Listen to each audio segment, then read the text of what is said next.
From Outrage, I'm going to take a little license here and mention one before I get to my main outrage. I read in the paper where Pope Francis kicked that fat ass Cardinal Burke out of his house in Rome. And I texted a friend of mine, a well-known friend of mine, another very Catholic, and I said, I think I'm thinking about going back to Mass. He said, let me know when you go. I'll go with you. All hail to Pope Francis. It's fat piece of shit. But my real outrage is this, and I'll spend a few minutes talking about it. As long as I've been around Washington, there's always been a kind of unspoken rule: is children are not combatants.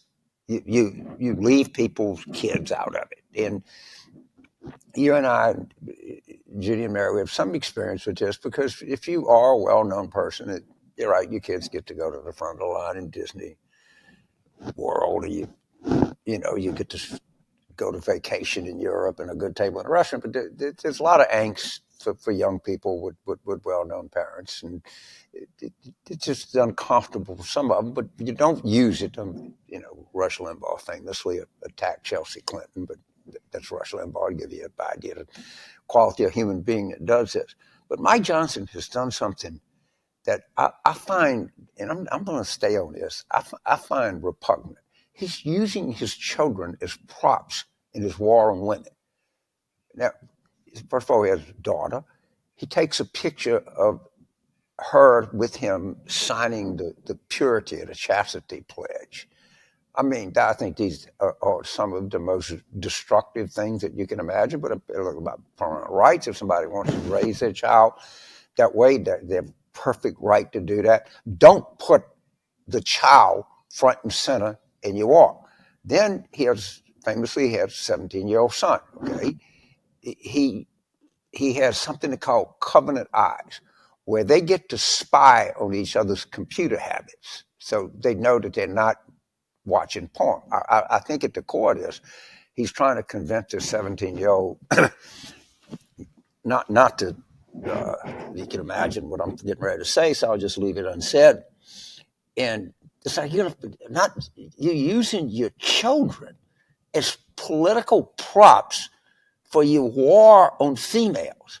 How disgusting can you be? Can't you leave your kids out of this? They have difficult time enough dealing with all of the stuff, the terrible stuff that young people have to deal with today.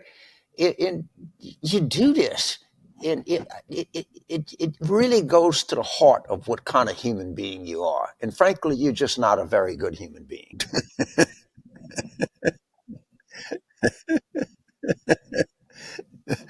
Well, I mean, I appreciate the thought, and I give a speech in California, and people say, what can we do to help, James? And I said, well, fucking move to Arizona. Unfortunately, people say, gee, how can you live in a red state? But because people live somewhere. They have roots, and it's expensive. I appreciate the thought, and I've had it before, and you hear that from time to time, and we do have a lot of wasted votes, but that's the system. They made a good. I guess Pennsylvania would be the closest place that they could move to, but it's a. Thank you for the question. Yeah, that's not very far. I mean, in fact, my wife is going up to Wisconsin to see some friend of hers that she went to school with and fly into Chicago. Yeah, you can go from Chicago to Wisconsin, all kind of different things you could do. So, what's really been interesting here is there are no shortage of Republican judges on the D.C. Federal District Court. All right. And this guy, I know him because I had gotten some legal entanglement in his coat. Was just was all bullshit, Larry Klayman stuff. Royce Lamberth, he was appointed by Reagan. He's about as right wing a federal judge as you can be, and he can't stand these sons of bitches because he sits there and listens to the evidence. And the same thing is true with any other number of these judges on the D.C. District Court. I don't know what these people are saying. This was nothing, and these assholes that go and they cry in front of the judge, and then they get some kind of leniency, and then they go out and say, "Yeah, I'm glad of what I did." And of course, Mike Johnson is going to release the tape. How much tape can you watch on January the 6th? I mean, how much is there? It, what is it we don't know that we already know? I can't imagine. It was with one of the great massive acts of criminality in the history of the United States. This the sacking of the Capitol. What is it that they think they're going to show? I mean, I thought that Kevin McCarthy, didn't he release it too? Why not? Okay, fine, great. I'm all for it. But I mean, I don't know what we're going. Right now, 40% of the country thinks it's a tourist visit. All right, and I can't tell you the number of times that organizations have done the stuff that I've looked at. What's that? Of course, if something you got thousands of people over 4 hours doing something, there's some people that are going to be kind of innocuous or looking around and seeing what's going on. What does that prove? I don't understand. I think this guy's just really stupid.